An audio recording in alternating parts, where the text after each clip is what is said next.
Hello and welcome friends my YouTube channel. हमारा यहाँ पे मेजर ब्रिज बन रहा है। ये हमारा रिवर है, ये रेलवे ब्रिज है। यहाँ मेजर ब्रिज है, 6 स्पान का ये ब्रिज बन रहा है, बॉक्स कवर टाइप का ब्रिज है। ये हम यहाँ पे स्लैब की शटरिंग कर रहे हैं। ये हमारा प्रॉप्स लगाया हुआ है, MS प्रॉप्स,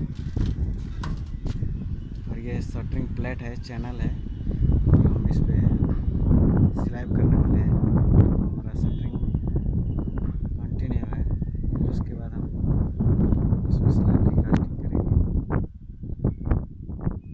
हमारे पास यहाँ पे 3 सेगमेंट है और 6 स्पान्स हैं। ये हमारा रेलवे बैंक है। ओके, ब्रिज इसका बैरल लेंथ है 30 मीटर 906 एंड इसका लेंथ है 40 मीटर 840। मेजर ब्रिज है।